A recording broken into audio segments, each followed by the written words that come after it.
हरे कृष्णा। श्रीमद् भागवत गीता 15वें अध्याय का महात्म्य। श्री महादेव जी कहते हैं, पार्वती अब गीता के 15वें अध्याय का महात्म्य सुनो। गौड़ देश में कृपाण नरसिंह नाम एक राजा थे, जिनकी तलवार की धार से युद्ध में देवता भी परास्त हो जाते थे। उनका बुद्धिमान सेनापति शस्त्र और शास्त्र की कलाओं का भंडार था। उसका नाम था सरभ मेरुंड। उसकी भुजाओं में प्रचंड बल था। एक समय उस पापी ने राजकुमारों सहित महाराज का वध करके स्वयं ही राज्य करने का विचार किया।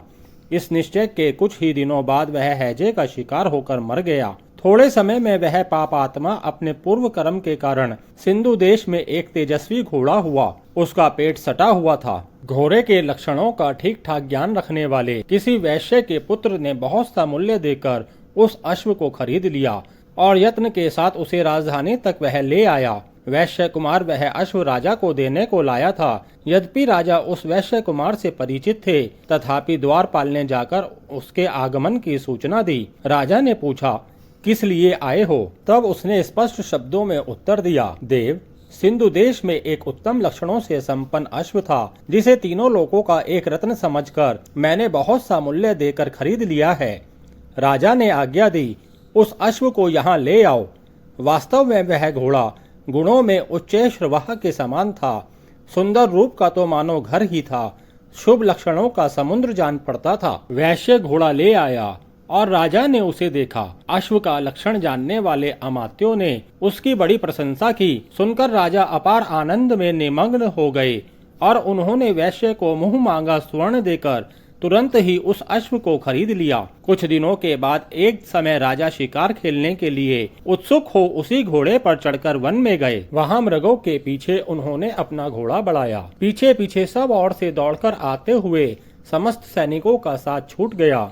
वे हिरणों द्वारा आकर्षित होकर बहुत दूर निकल गए। प्यास ने उन्हें व्याकुल कर दिया। तब वे घोड़े से उतरकर जल की खोज करने लगे। घोड़े को तो उन्होंने एक वृक्ष की डाली में बांध दिया और स्वयं एक चट्टान पर चढ़ने लगे। कुछ दूर जाने पर उन्होंने देखा कि एक पत्ते का टुकड़ा हवा से उड़कर शिलाखंड पर गिरा है। उसमें गीता के 15वें अध्याय का आधा श्लोक लिखा हुआ था। राजा उसे बाँचने लगे। उनके मुख से गीता के अक्षर सुनकर घोड़ा तुरंत गिर पड़ा और अश्व शरीर को छोड़कर तुरंत ही दिव्य विमान पर बैठकर वह स्वर्ग लोक को चला गया। तत्पश्चात राजा ने पहाड़ पर चढ़कर एक उत्तम आश्रम देखा, जहाँ नाग केसर, केले, आम और नारियल के वृक्ष लहरा रहे थे। आश्रम के भीतर एक ब्राह्मण बैठे हुए थे, जो संसार की वासनाओं से मुक्त थे।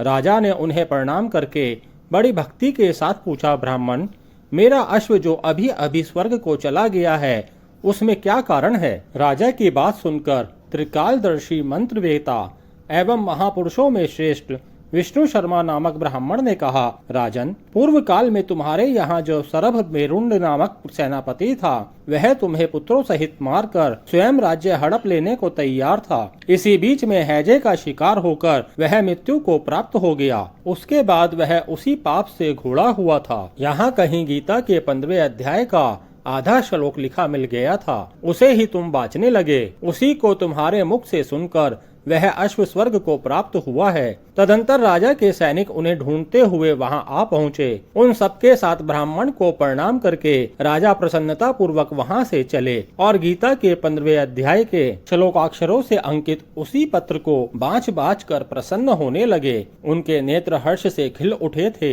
घर आकर उन्होंने मंत्रवेत्ता मंत्रियों के साथ अपने पुत्र सिंह बल को राज्य सिंहासन पर बैठा दिया और स्वयं 15वें अध्याय के जप से विशुद्ध चित्त होकर मोक्ष प्राप्त कर लिया। हरे कृष्णा।